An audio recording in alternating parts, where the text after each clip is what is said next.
Welcome you all in the second online training session on high performance liquid chromatography, that is HPLC. HPLC is the most common analytical separation technique and is used in many aspects of drug manufacture and research. HPLC was originally referred as high pressure liquid chromatography since high pressure is applied using a pump to the column. The pressure works by forcing the mobile phase at much higher rate, increasing the resolution power. Due to its high efficiency and performance, high pressure liquid chromatography is also known as high performance liquid chromatography. HPLC is basically used for qualitative and quantitative analysis of unknown mixtures. It can determine what is there in the sample and in how much quantity. Why HPLC was developed?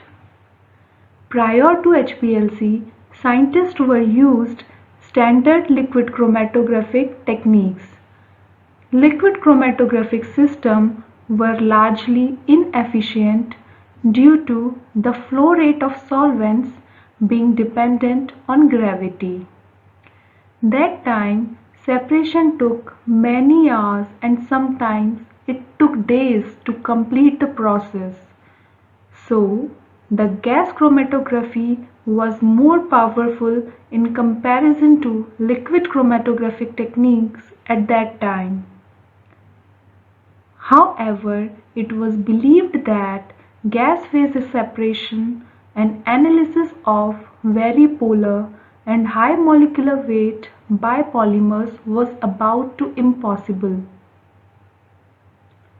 Gas chromatography was ineffective for many biochemists because of the thermal instability of the solutes,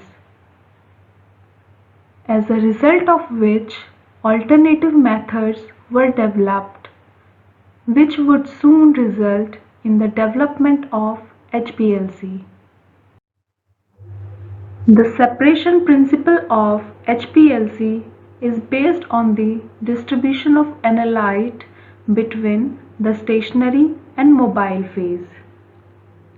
When a mixture of components is introduced into a HPLC column, they travel according to their relative affinities towards the stationary phase. The component which has more affinity towards the adsorbent travels slowly. The component which has less affinity towards the stationary phase travels faster. It means if our column is nonpolar and our sample is also nonpolar, then the affinity between both of them is more. So it will travel slowly through the column. But at the same time, if our sample is polar and our column is nonpolar, then the affinity between them is less. So it travels faster through the column.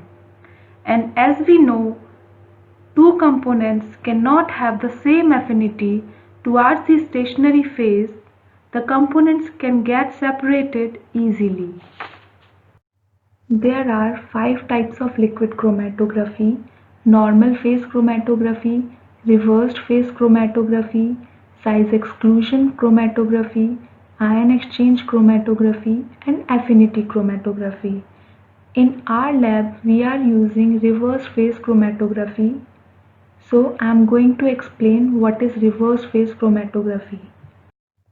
In reverse phase chromatography, stationary phase used is non-polar. That is, you can use hydrophobic polymers as the stationary phase, and mobile phase used is polar. You can use dioxane, methanol, water, etc. as the mobile phase.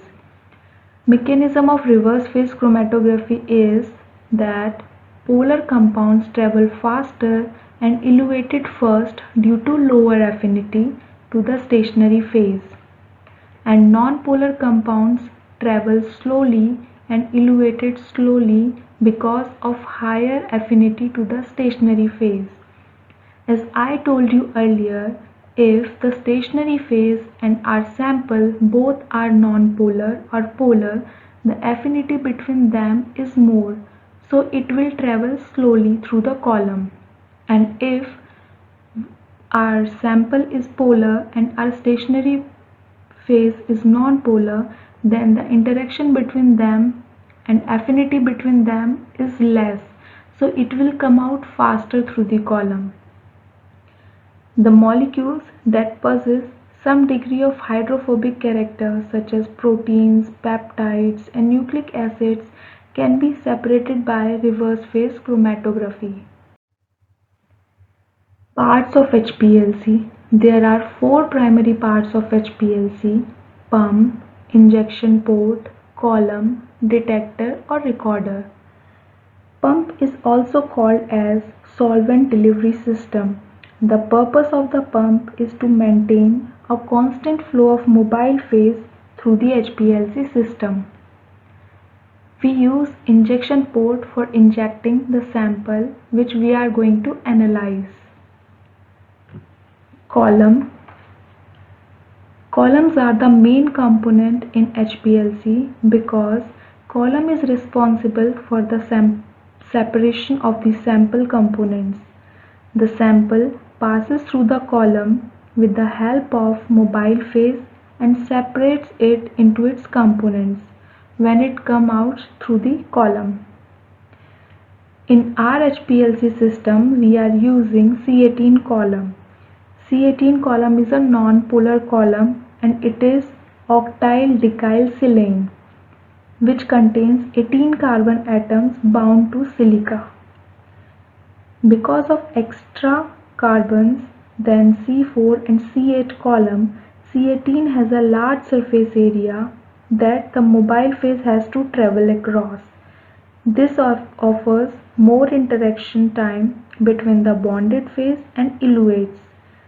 Thus, the sample eluates more slowly and has more separation. UV detectors are used with high performance liquid chromatography to detect and identify analytes in the sample. A UV visible HPLC detector uses light to analyze the sample. By measuring its absorbance at different wavelengths, the analyte can be identified. This is the block diagram of HPLC. You can see the mobile phase solvent is in the conical flask, which is connected by a steel tubing to the pump, and the pump is connected to the injection port. B is your injection port. Injection port is connected to the column C. When you inject the sample through the injection port, sample run through the column, and after coming out through the column, it will be detected by the detector, and the signals we can see in the display unit after detected by the detector. This instrument is HPLC, that is high performance liquid chromatography, from Systronics company, and the model of this instrument is LC100 plus. It is used for the separation of sample mixture into its components. It is the most common analytical technique for separation. It has 5 components: mobile phase, detector, pump, injection port, column, and display unit. This is the mobile phase. Mobile phase is also known as solvent reservoir. HPLC system begins with the solvent reservoir, which contains the solvent mobile phase used to carry the sample through the system. It is made up of glass, and while choosing the mobile phase, we should note that our mobile phase should have low viscosity, it should be transparent, it should have low boiling point, and it should be pure.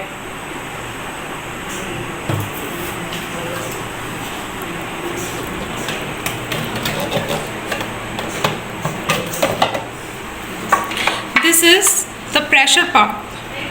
Pressure pump aspirates the mobile phase from the solvent reservoir and force it through the system column and detector at a specific flow rate, and flow rate expressed in ml per minute. Pressure pump is also used for manually purging to remove air bubbles. The pressure pump is also used for the manual purging to remove the air bubbles in the tubing.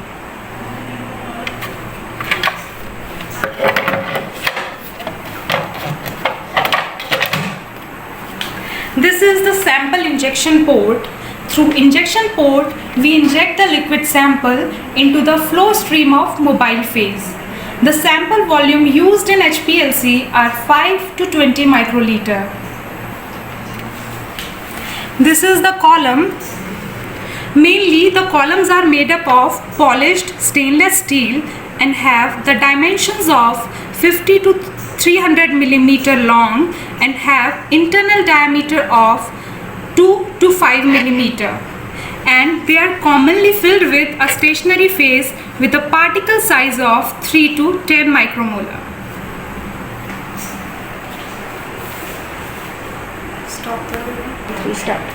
This is detector. Detector detects the analyte as they elevate from the chromatographic column. Before choosing that detector, we should keep in mind that an ideal detector is the one having higher sensitivity, good stability, reproducibility, and should have negligible baseline noise. It should have a linear response to the solute.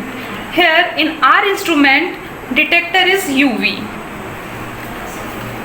And once the detection is completed, the detected signals is converted into electronic signals and then amplified by means of amplifier and recorded as a chromatogram in the form of data points.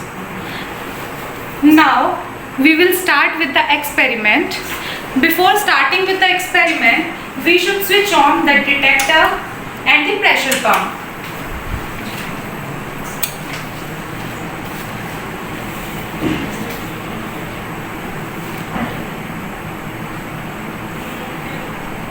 (254 nanometer is the default wavelength of this detector. So till the time default wavelength is not set in the detector, automatically it will not going to connect with the software. Now we will wait for the detector to set its default wavelength. Once it is set, then we can start the process. This is the display unit of pressure pump. Once we set the flow rate in the software, we can confirm it from the display unit. Here is the pressure. When we change the flow rate, pressure is adjusted itself in the system. As we can see that default wavelength 250 nanometer is automatically set into the detector. Now the instrument is connected with the software. We can see the software in the display unit. You can see this icon on the screen of your computer, HPLC. This is the software for the analysis.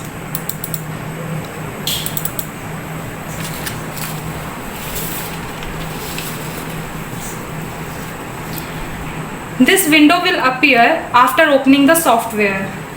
Before the analysis, we need to set two parameters. One is wavelength and second is flow rate. We need to set the lambda max of the sample to be analyzed.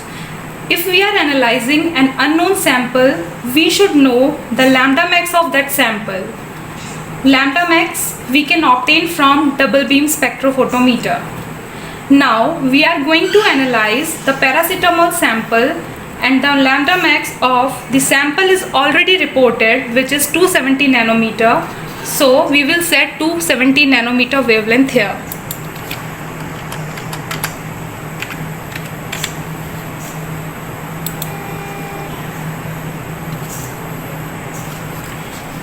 Now we have to set the flow rate. This is the flow rate window. Flow rate can be set between 0 to 2 ml per minute, but for paracetamol, ideal flow rate is 0.5 ml per minute. Therefore, we will set 0.5 ml per minute as the flow rate.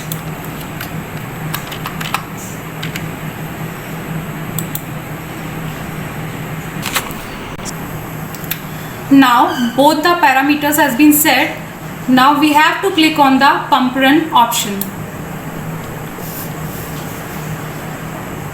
As both the parameters are set in the software window, we can confirm it with the instrument display windows. You can see here flow rate is 0.5 ml per minute and pressure is automatically adjusted according to the flow rate. This is the detector window. You can see here the wavelength is set to 270 nanometer. In order to prepare the sample, we should keep in mind that our sample is completely soluble in the solvent. Here you can see that I have already prepared paracetamol sample and it is completely soluble. The solution is transparent. Now I will inject the sample into the injection port. This is the syringe which we will going to use for the injection. Now I will take the sample into the syringe. While taking the sample, you should check that there will be no air gap.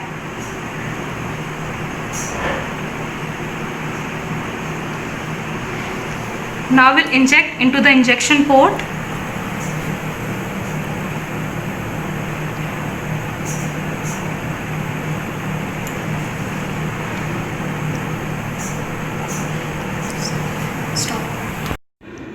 Once we inject the sample, we will see the progress of the chromatogram. The information collected by the detector will be converted into the chromatogram. Unless the sample passes through the detector, there will be no peak due to no absorption. Therefore, shows a straight line. The time sample reaches the detector will measure the absorbance of the analyte and you will get a peak. You can see that peak height is increasing because of the higher concentration of the analyte.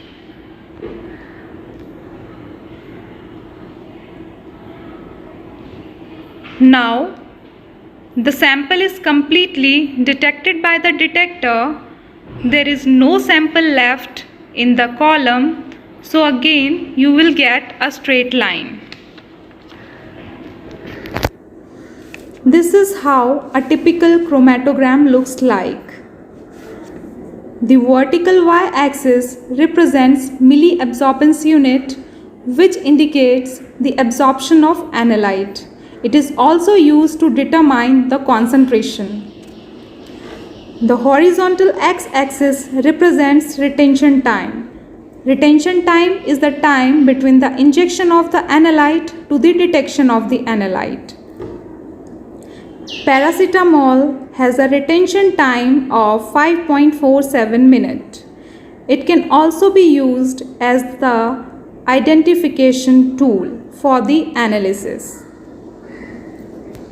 Once your analysis is completed, you will see this spectra on your screen.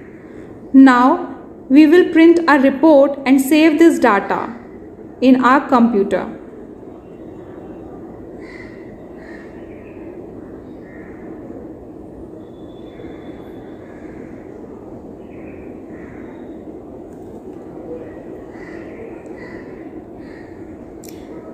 Once the report is generated, you will be able to see the retention time, peak height, area under the peak, and concentration of your analyte. The peak area represents the amount of compound that has passed through the detector.